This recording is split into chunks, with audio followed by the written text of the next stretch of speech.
Islampur Aluabari railway স্টেশনে Vande Bharat sleeper train সহ অমৃত ভারত ট্রেনের স্টপেজ ঘোষণা হওয়ায় খুশির হাওয়া সাধারণ মানুষের মধ্যে। তবে তৃণমূল কংগ্রেস ব্লক সভাপতি জাকির হোসেন বলেন, একটা দুটো ট্রেন থামিয়ে রাজনৈতিক ফায়দা নেওয়ার চেষ্টা করছে, তাতে কোনো লাভ হবে না। মানুষের স্বার্থে মানুষের হয়ে লড়াই করছে তৃণমূল কংগ্রেস। অপরদিকে ইসলামপুর শহর মণ্ডল সভাপতি চিত্রজিৎ রায় বলেন, এটি ইসলামপুরের দীর্ঘদিনের দাবি ছিল। রায়গঞ্জ লোকসভা কেন্দ্রের সাংসদ কার্তিক চন্দ্র পালের ঐকান্তিক প্রচেষ্টায় তিনি বলেন, এটি কোনো রাজনৈতিক জনক না, এটি দীর্ঘদিনের দাবি ছিল, যা পূরণ হয়েছে। তার জন্য ধন্যবাদ সাংসদ সহ রেলমন্ত্রী ও প্রধানমন্ত্রীকে। Bureau report, big news Bangla. ইসলামপুরবাসী দীর্ঘদিনের দাবি ছিল এটা আজকের দাবি না, বহু পুরনো দাবি, এবং সেই দাবি এবার পূরণ হলো আমাদের রায়গঞ্জ লোকসভা কেন্দ্রের জনপ্রিয় সাংসদ মাননীয় কার্তিক চন্দ্র পাল মহাশয়ের ঐকান্তিক প্রচেষ্টায়। আপনারা ইতিমধ্যে জেনে গেছেন যে ইসলামপুর আলুয়াবাড়ি স্টেশনের জন্য চারটি ট্রেনের দূরপাল্লা ট্রেনের স্টপেজ ঘোষণা হয়ে গেছে। তার মধ্যে প্রথম ট্রেনটি হলো 11031 পানভেল আলিপুরদুয়ার অমৃত ভারত এক্সপ্রেস, যে ট্রেনটি মুম্বাই থেকে আলিপুরদুয়ার যাবে এবং সেখান থেকে আসবে। দ্বিতীয় ট্রেনটি হলো 16597 SMVT ব্যাঙ্গালোর আলিপুরদুয়ার অমৃত ভারত এক্সপ্রেস, যে ট্রেনটি খুবই দরকার ছিল, ব্যাঙ্গালোর থেকে আলিপুরদুয়ার যাবে এবং আসবে। তৃতীয় ট্রেনটি হলো 27576 কামাখ্যা হাওড়া বন্দে ভারত স্লিপার এক্সপ্রেস। এই ট্রেনটি দেশের প্রথম বন্দে ভারত স্লিপার ট্রেন সেটিও আমরা এই আমাদের আলুয়াবাড়ি স্টেশনে স্টপেজ দেওয়া হবে। দেখুন, এই ট্রেনটি 13টি জায়গায় স্টপেজ ঘোষণা করা হয়েছে রেল দপ্তর থেকে, তার মধ্যে একটা কিন্তু আমাদের আলুয়াবাড়ি রেল স্টেশন।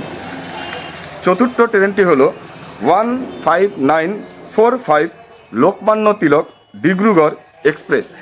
এই ট্রেনটি মুম্বাই ITT থেকে আসামের ডিব্রুগড় অবধি যাবে।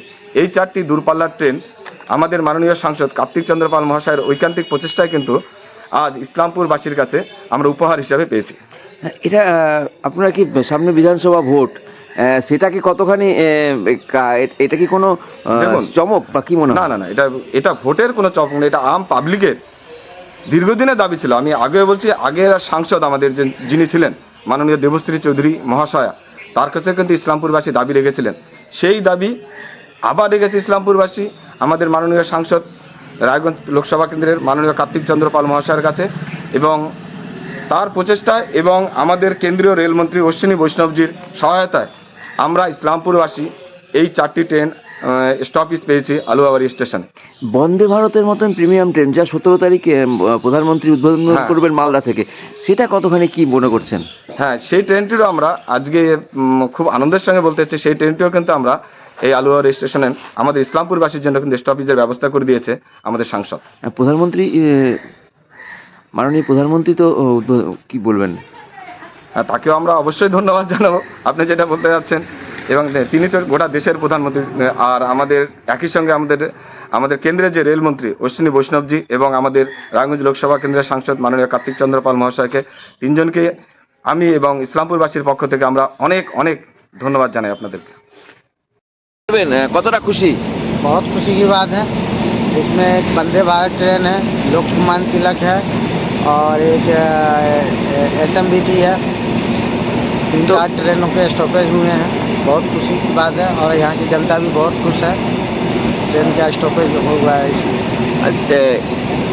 आदमियों के लिए कितना सुविधा होगा? बहुत सुविधा हो गया, पहले ट्रेन की सुविधा नहीं थी, अब ट्रेन सुविधा होने से काफ़ी लोगों को उत्साहित है, अच्छी बात है, लोगों में खुशी की बात है।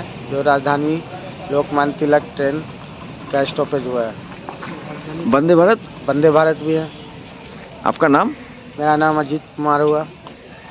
একটু বলেন। না, আমাদের চাহিদা মতো এখনও অনেক বাকি আছে। বন্দে ভারত, দার্জিলিং মেল, আরও অনেক ট্রেন যার যে আমাদের ইসলামপুর আলুয়াবাড়ি স্টেশনে থামা উচিত। এখনও অনেক ট্রেন যেটা থামা উচিত এখনও হয়নি। ওই একটা দুটা ট্রেন থামিয়ে রাজনীতির ফয়দা নেওয়ার যে চেষ্টা বিজেপি করছে, তাতে কোনো লাভ হবে না। মানুষ জানে যে মানুষের স্বার্থে, মানুষের জন্য যে লড়াই করছে তার নাম তৃণমূল। মানুষের জন্য যে ভাবে তিনি মমতা ব্যানার্জি, মানুষের জন্য যারা চিন্তা করে অভিষেক ব্যানার্জি। অতএব এসব করে লাভ কিছু হবে না। 2026-এ তৃণমূল বহু সংখ্যক আসন বাড়িয়ে আবার চতুর্থবার ক্ষমতায় আসবে। মানুষ হিসেবে ইসলামপুরের সাধারণ মানুষ হিসেবে অবশ্যই আমি খুশি, কারণ আমাদের রেলে ভ্রমণ করতে হয়, ব্যাঙ্গালোর বলুন, গুয়াহাটি বলুন, আমার পরিবারের স্বার্থে আমার ছেলে মেয়ে তারা থাকে। অবশ্যই ভালো জিনিস, এটা ভালো কাজ হয়েছে, ভালো উদ্যোগ হয়েছে, সাংসদকে অভিনন্দন। পাশাপাশি আর একটু বলতে চাই যে রেলের পরিকাঠামোর উন্নয়ন দরকার, যাতে যাত্রী সুরক্ষার ব্যাপারটা সবচেয়ে বেশি গুরুত্ব দেওয়া দরকার রেলকে। এটাও শুধু তেল থামালেও হবে না, তার পরিকাঠামো উন্নয়ন সেটাও দেখা দরকার। এইটুকুই হচ্ছে বলার।